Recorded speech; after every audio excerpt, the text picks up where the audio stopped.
Hello and good morning, Jack. How are you doing today? Hi, Eire. Nice to be with you. Oh, my God, Jack. I got to tell you, this book, this is a work of art. What you have put into this book and the experiences that you have gone through, this to me is a backstage pass to a new step, to a brand new beginning.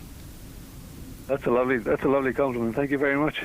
Somebody else called it a love letter to Ireland. He said it's your love letter to your homeland, and I guess it is. I guess that's what it is. I'm going with you on that one. In fact, that's the way I'm going to describe it then, because it is a love letter, and it serves as that invitation for people to explore and go ahead and plan on taking a journey. Go over there and visit it and get involved with the community. Yeah, that's it. People ask me what's the main thing you should do in Ireland, and I always say the main thing you should do in Ireland is just talk to people. It's not about going here, going there, seeing this, seeing that. The people are the real treasure in Ireland, and Irish people love to talk, so, talk. Well, you go over there and you get into one of those pubs, and then you can spend hours just listening to the authentic music as well. Exactly, yeah. It's a great place to go for music. If you're a music lover, it's heaven on earth.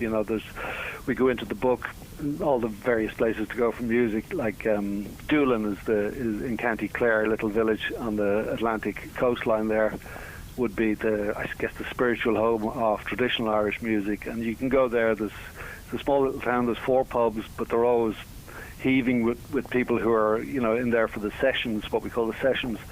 And the sessions are just spontaneous music sessions where anyone can join in if they ask. It's magical, a magical place, very spontaneous. One of the things that you point out very early in the book, which is called Always Ireland, is that you say every town, every community is unique in itself. Don't go there to just stay in one area. Go and grow, basically. Exactly. Yeah, it's a very diverse place, Ireland, and. I spent half my life there, and then I came abroad, and I've spent the other half of my life away from it, and it made me appreciate how diverse it is in terms of, one of the great things about Ireland for visitors from America particularly is that we all speak English, but we don't all speak the same kind of English, and we don't speak in the same accent. There's 32 different varieties over there, So it's tremendously entertaining apart from anything else. You'll go into a new county like Cork, and it'll be like going to a new country, because the accents are so thick and they're so different, and it's so musical in Cork. It's great fun. There's a section in my book about walking around Cork and just listening to people and the phrases they use, and we give a little kind of translation guide, which is fun. But it really is it's a great place to, as I say, just experience the people and to make the most of the time you're there by listening, Well, I'm a people watcher, so with you talking like that, I'm sitting here going, I'm jealous. I want to be there right now. I want to experience it. But let me ask you a question, though. We had a guy at our station that actually, retired and was moving to Ireland. What is that attraction to where Americans want to move to Ireland? It's just a different approach to life. It's a slower approach to life, and there's a feeling that you have more time. Time is kind of stretched out in Ireland. I always say to people, if you're in a car, don't use the GPS, because you're doing away with half your entertainment. The fun is getting lost and stopping, by a guy who's leaning over a fence and talking to him for 20 minutes, and he will not only tell you, where to go, or, he'll tell you a different place to go, and he'll say, well, you're here now, there's a great musical session tonight, why don't you just stay for that? Or he'll invite you to his house, or he'll do this. Like, people are very open in Ireland, they're interested in people from abroad, and part of that is because we've gone abroad ourselves for centuries, so we're kind of open to where you're from as well, and I think it's just it's a kind of a very absorbing culture is probably the attraction of it.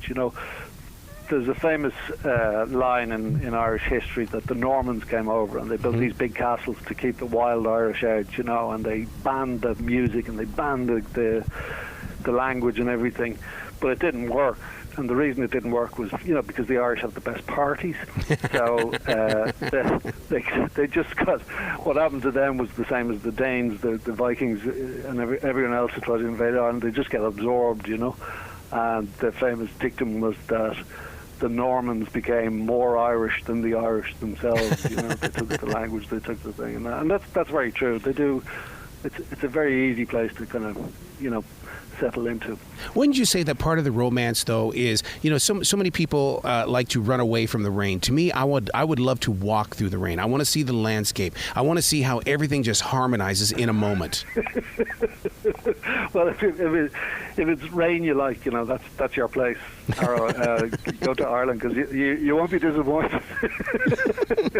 But I know what you mean. It's a wonderful place. I love it as well. I love when it's bucketing down rain outside, you know. And you just put on the gear and out you go, and listen to the rain, and it's so verdant, you know, like it's one of the greenest places on earth because of that. Yeah. And because of the temperate shores that, you know, were washed by the Gulf Stream and that. But it's a lovely place. It's a very kind of gentle climate, you know. You don't get the extremes that you get elsewhere. So it'll be cold, all right, and it'll be wet and it'll be miserable, but, you know, you can always go for a walk in Ireland, and it's beautiful countryside, you know. My neighbors just spent some time in Ireland, and this is literally what their quote was. "I no longer sing the song I left my heart in San Francisco. It's in Ireland." It's in Ireland, yeah. Well, there's a lot to be said for that. Yeah, people do fall in love with it, you know. I think it's as I said, it's a very gentle and a very kind of warm place, and the people are genuine in it as well, you know. I came across a lovely quote by the poet Seamus Heaney the other day, and I really related to it. Like, you know, people ask me, "Why'd you go home all the time?" You know, what is it with Ireland? What's the attraction? And Seamus Heaney had this line. He said, "If you have a strong first world and a strong set of relationships, then in some part of you, you're always free. You can walk the world because you know where you belong. You have some place to come back to, you know." And I think Ireland is like that. It's very strong sense of place, of geography, of identity, you know. For first-timers that go to Ireland, will they come back to the United States and go into the Americanized Irish pubs and go, "Whoa, I have to go back," because they've got the real nightlife going on? Because, you know, there are so many copycat clubs here, but I would just love to experience that nightlife. Yeah, it's true that, you know, everywhere in America, I suppose, you know, you take a kind of a stereotype and you try to transpose it or whatever, or you try to transpose one thing. The lovely thing about Ireland is that it's diverse. You know, if you go to an Irish pub, it just depends on what time you're walking in it. Like with the music, for example, a lot of the Irish pubs will have, as I say, sessions, musical sessions, which are traditional music sessions. But Ireland's a very diverse place, so once that finishes, you might get a guy standing up with a guitar, and he'll be singing, you know, country and western songs by Johnny Cash and various people for an hour, and then, you know, you get a rock and roll band, but the rock and roll band will finish with a couple of folk songs by Bob Dylan or someone. You know, it's much more diverse. It's not as kind of stratified as things are in other places, you know. Anything goes in Ireland, you know. It's whatever you are. You know? Where can people go to find out more about you and your travels, as well as everything that you have released? Because you're such a brilliant artist when it comes to telling stories. Thanks very much. Well, I have one other book, which is the National Geographic Complete Parks of Europe, National Parks of Europe. Yeah. Apart from various articles and things, but you can go to learn more about this particular book, the Always Ireland book. You can go to Instagram account, which is at JK Global Text. At JK Global Text. So we show a few of the photographs and dip into the culture and the little bits of story. So you'll get a flavour of what's in the book. But the book is about everything Irish. It's got recipes. It's got, you know. Wow. It's talking to a lot of people, as you know, because there's a lot of culture to get through in Ireland. So we try and give a little flavour of everything, you know. I love it. Jack, you got to come back to this show anytime in the future. The door is always going to be open for you, sir. I'd be delighted to. Excellent. Thank you, Ira. Thank you very much for having me. Will you be brilliant today, okay? Thank you. Thanks a lot.